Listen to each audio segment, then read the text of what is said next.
I'm Kristiana Perris. On today's show, we have a bunch of documentaries to share with you. We hope you enjoy these videos made by our very own Sacramento County student video producers. My name is Amber Vicari. I go to Sutter Middle School and my video is called Service Dogs at Sutter. My video is about service dogs and how they help our school and how they help the people at our school. I want the people who are watching the video to know all of what service dogs do and how they help certain people who need help with hearing, help with walking, seeing, all that kind of stuff. My job in the production was to edit it, take all the videos and all that stuff. Doing this video, my editing got better because I learned more things. My name is Amber Vicari. Please watch my video called Service Dogs at Sutter.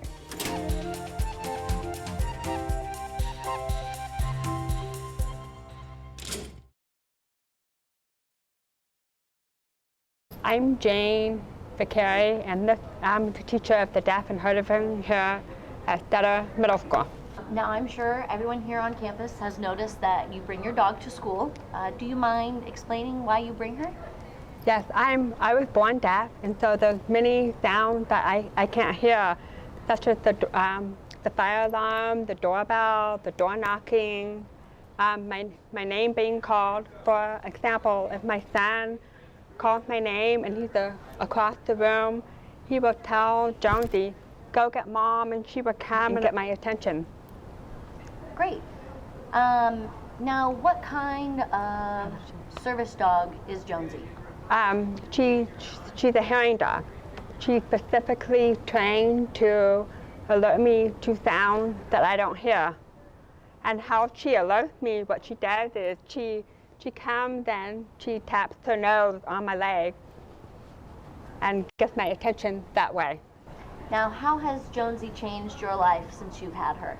Oh, it's been wonderful. Even though I'm around a lot of people that can hear, I don't have to depend on them to listen for sound.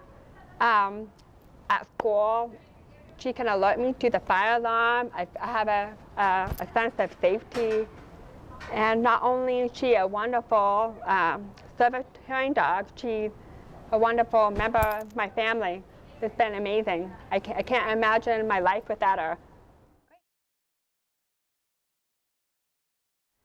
Hi, my name is Miss Debbie, and I raise service dogs for Canine Companions for Independence. This organization is based out of Santa Rosa for the Northwest chapter. I have been raising service dogs for 7 years. My first dog, Daphne, was released because she wanted to be a therapy dog instead of a service dog. I bring Daphne to school as a therapy dog every week, and it helps the attitude of the children, students here, and it really is beneficial. We also go to Shriners, Children's Hospital, and Read to Rover program.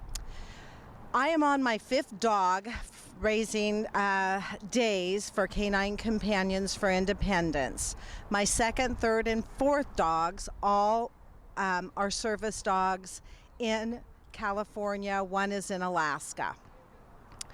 Days is a 10-month-old yellow lab, and some of the commands, there are 30 commands that I will teach her in my almost 20 months with her.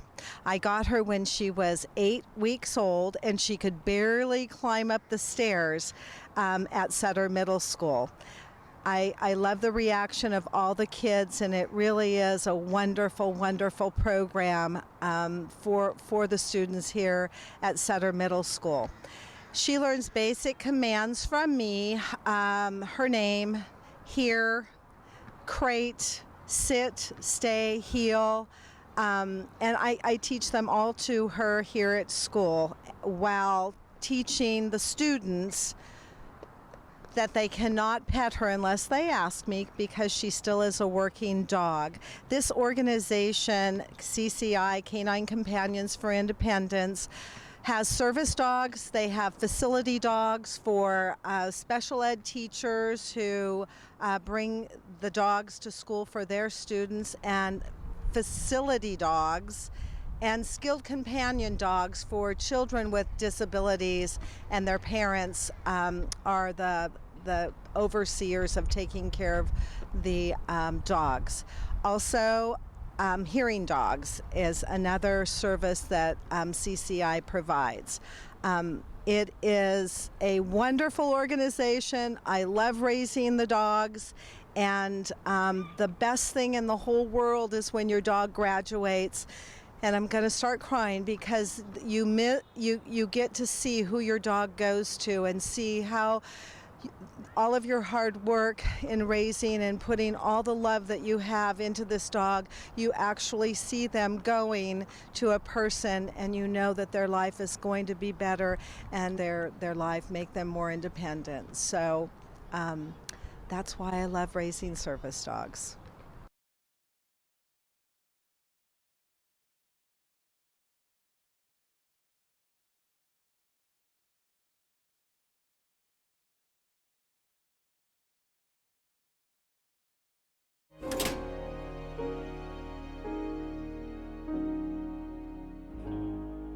My name is Victoria, but most people call me Tori. I am a unique 12-year-old girl who once loved going to school, to the beach, and camping. Playing the piano, softball, and soccer. This is where my journey begins.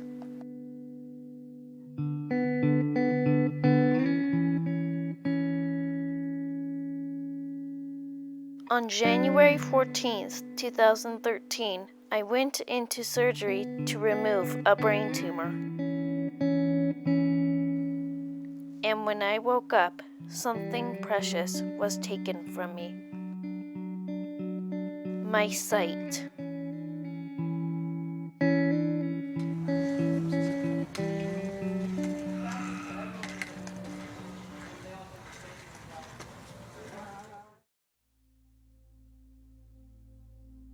How long and hard was it to get Tori back to school?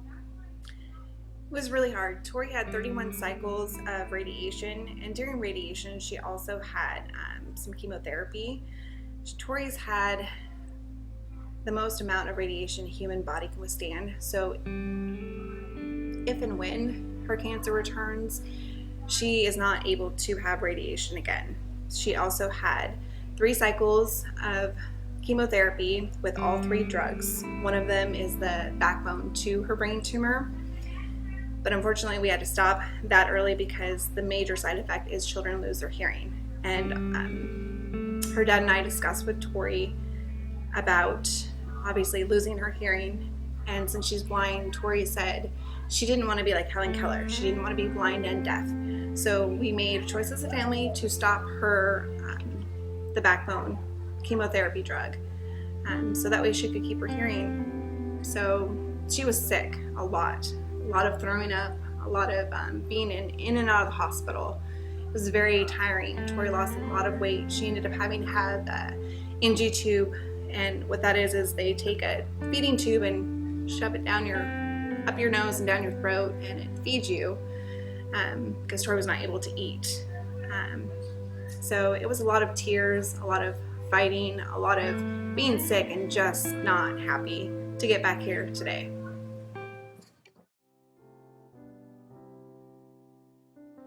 When you found out I was coming back to school, how did that make you feel? It made me feel really excited because I knew that I would have my best friend back, and at the same time I kind of knew that things wouldn't be exactly the same as they were before. What type of student was Tori before she was diagnosed with brain cancer and lost her eyesight? Tori was a very enthusiastic child. She loved going to school. In fact, when she got sick, she'd cry, "Mom, please don't make me stay home. I want to go." I'd tell her, "Honey, you have to stay home. You have a fever." She did not like that. She also was an avid reader before this happened. She'd read all the time. She's one of those kids that usually you hear the parents talk about, my kid plays too much video games. It was, Tori reads too much. Gracie, how long have you known me? Well, I have known you since kindergarten, so that would be 7 years. I've known Tori since kindergarten.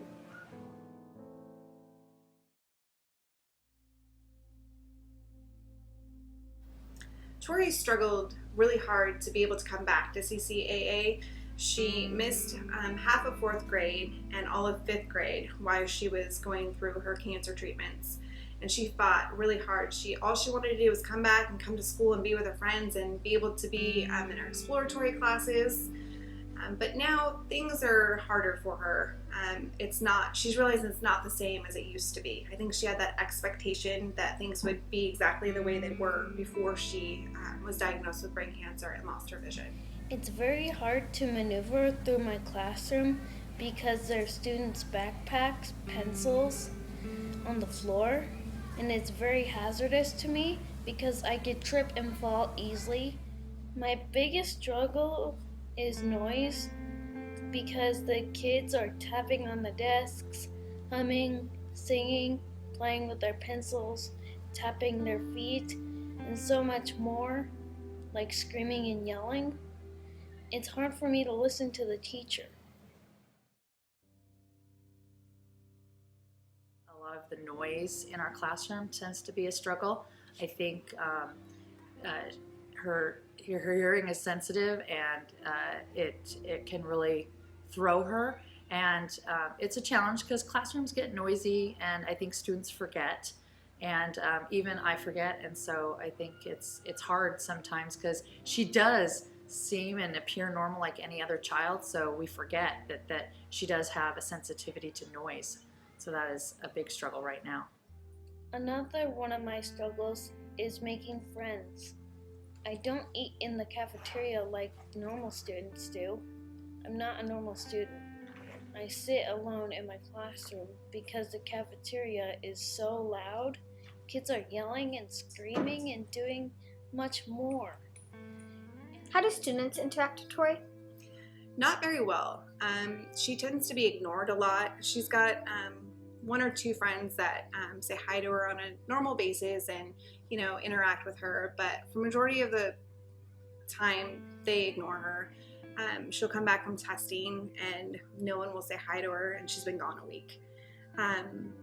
Also, it's really sad. They'll say, Miss Vanessa, can you tell Tori whatever they want to tell her? And I'll say, she's right there, you tell her. I think they just don't know how to act around her, but she's no different than them. She just can't see.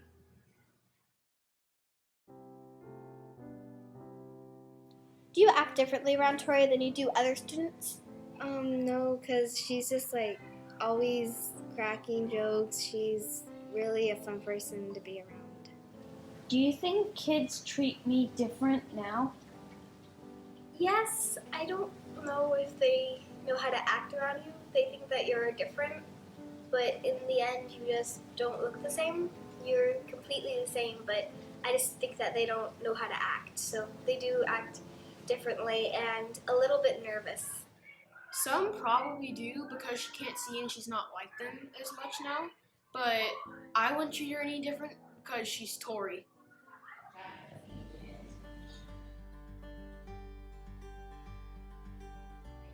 I am a teacher of the visually impaired, and I work for the Sacramento County Office of Education. And we serve students who are blind and visually impaired in the Twin Rivers District here in Sacramento. Tori, is it hard learning Braille? Yes, it is. It is a very complicated thing to learn. A student who is who has been born blind, is learning to read Braille.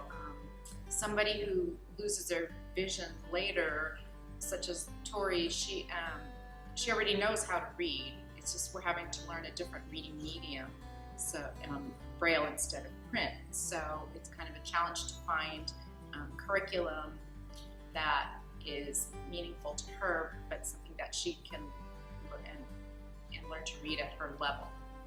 Mrs. Keeney, how am I doing? Well, Tori, you're doing really well on your writing, Braille writing. You've learned a lot of contractions and a lot of shortcuts, and you're remembering them. That's really good. We need to work a little bit more on your reading so that you're using correct hand technique, using both hands, and following in the line, and being able to read the shortcuts and the contractions that you've been learning.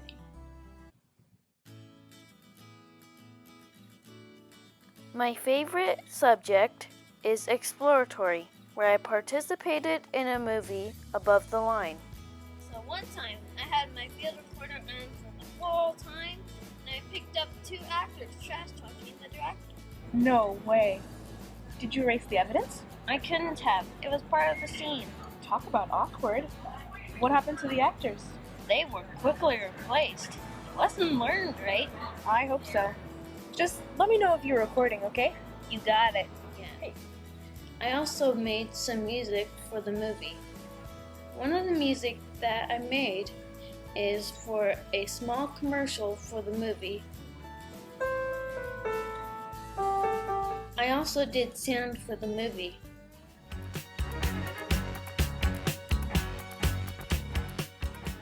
If there was any background noise in the movie, I would yell cut and then tell Mr. Pham that there was background noise and we needed to do it again. How did Tori do in exploratory class? I think Tori did great. Again, it was, I didn't know what to expect from her, what I could challenge her with, what she could do. But then when she came on set, when she started class, she met all the expectation and more, and I think she did wonderful. I don't think she ever stopped taking any of the challenges. Not only did she act in the scene, but she participated in the crew too, and did sound for behind the scenes. She did some of the planning and some of the writing where the scene that she was in. She showed up on Saturday shoots when we weren't at school, so she did the extras. So she did poster shoots. She did everything that everybody else did. So for her to step up and do again everything from behind the scenes to actually acting, she actually did more than what some students did. So she did an excellent job.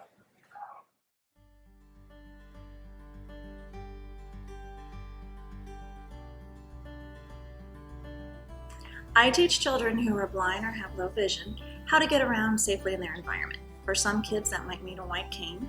For other kids, they might just need some intense street crossing lessons or learning how to ride public transportation, or even just how to get to all their classes. Miss Z, how am I doing in mobility? I think you're doing great. Right now, with your strength, you still need to hold on to somebody to get around, but you're learning how to use your cane. For when you do have the strength to get around by yourself, you'll have the cane skills to be able to do it safely. Different. Those that have been blind all their life, they really feel a need for a cane right away. They're used to either being guided by somebody or maybe having something in front of them. So in that sense, they're more open to it. If I have a student who has lost their vision, it's more fearful because they know what they're missing. But on some things, when it comes to figuring out how to get around a campus, they're able to figure out ahead of time in their mind, kind of map it out in their mind. I've noticed that those skills are better for students who have had vision and have lost it versus students who have not.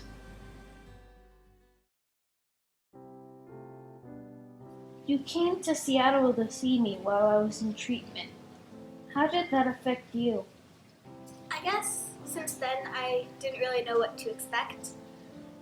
When I got there and I saw you, you didn't look like I remembered you. You didn't have your hair anymore. You had lost a lot of weight and you had a tube in your nose, and it kind of scared me because it wasn't what I remembered, and that wasn't how I remembered you. While Tori was going through treatment, you were able to FaceTime with her. You saw the changes in Tori. How did that affect you? I felt sad because all of her hair was gone and she looked weird. But I guess that's how you're supposed to look after you went through cancer. Tori, how do you feel about having to miss school to go to Seattle Children's Hospital for your brain cancer testing? Well, I have all of the absolutely wonderful doctors and nurses to help me on my journey to help me get better. but it just makes me feel sad. Missing school, I don't have a everyday kid type of life. Having to go to Seattle to have testing done, not being able to interact with my friends, it just makes me feel sad and it doesn't feel right. So Tori, how are you feeling this morning? Scared. Why are you scared? Because I hate MRIs and plus I need to go to sleep for them and I don't really like it. How do they put you to sleep? Anesthesia. So what's your greatest fear, Tori? For my cancer to come back. Why is that?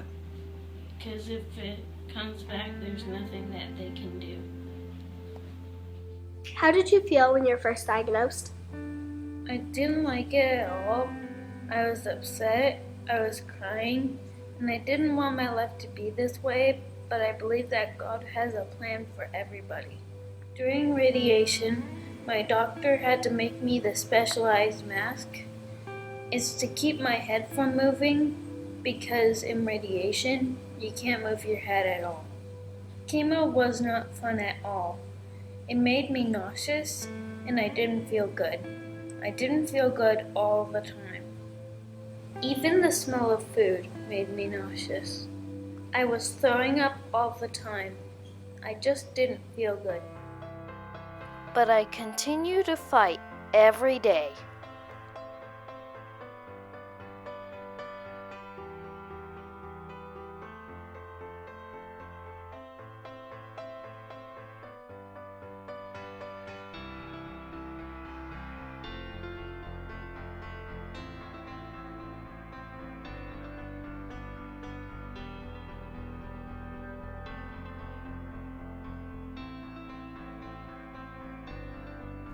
Even in my darkest days, I chose to get up and fight instead of lay down and die.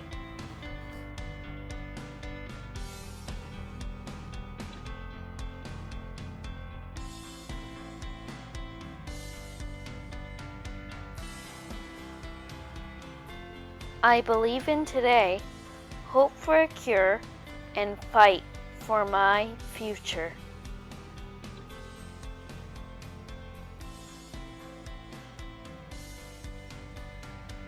Would you choose to lie down and die, or get up and fight?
My name is Takekawa. I'm Michaela. I go to Winston Churchill Middle School, and the video that I produced was Stop Stereotyping.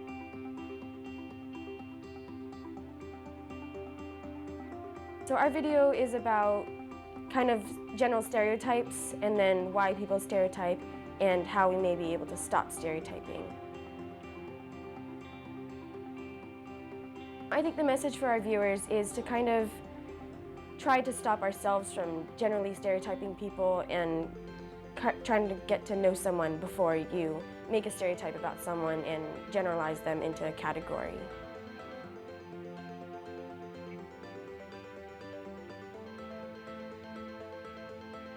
I was trying to show how people stereotype me and what it feels like on the inside, and it's just something that needs to be stopped. I helped film, and then producing was mainly my part in the film. I think maybe editing was the best part because we got to sort through all the footage and choose the best parts and cut it to make the way we wanted the viewer to see it.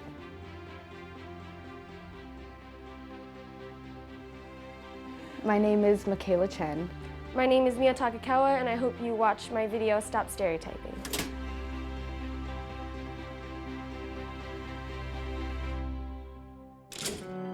I think we can stop stereotyping by getting to know someone before we judge them so that we don't make something out of nothing. I think that society has put labels on everything, and I want to know what to expect of someone when I meet them or when I see them. And so I look at them and I don't see a person, I see those labels. I see everything society expects me to see. And that's why I think people stereotype. To stop stereotyping, we just need to see people as purely a human being and not label them or anything, and try to get to know them before you create an opinion about them.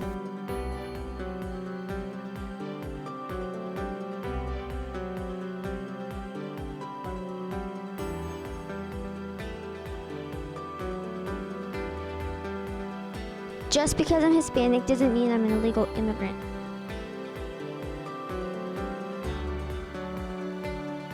Just because I'm Indian doesn't mean I have overbearing parents.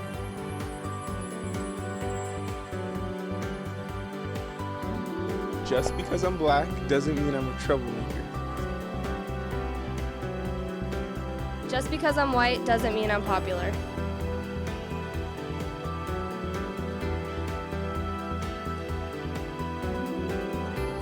Just because I'm Asian doesn't mean I'm a genius.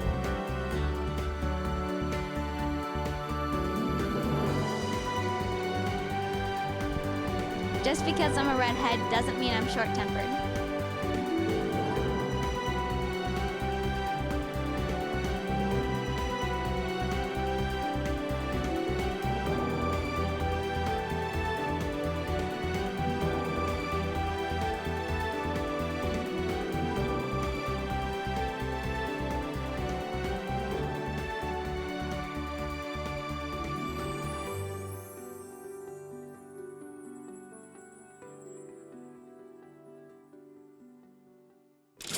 My name is Alexis Godinez. My video is Bacteria Basics. Go wash your hands. You have bacteria all over them. My video shows how bacteria can affect you in many ways and what they are. I think making videos is great.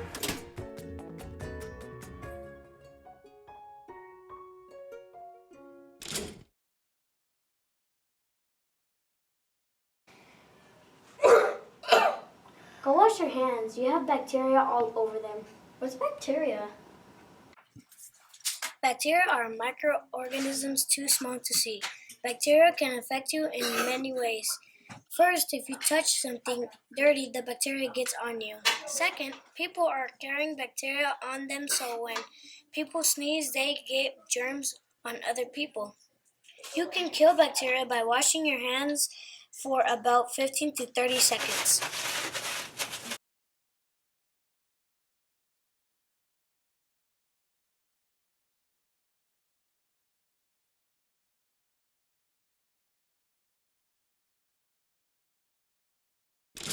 If you'd like to get your video on Student TV, make sure you enter the SEVAs, Student Educational Video Awards.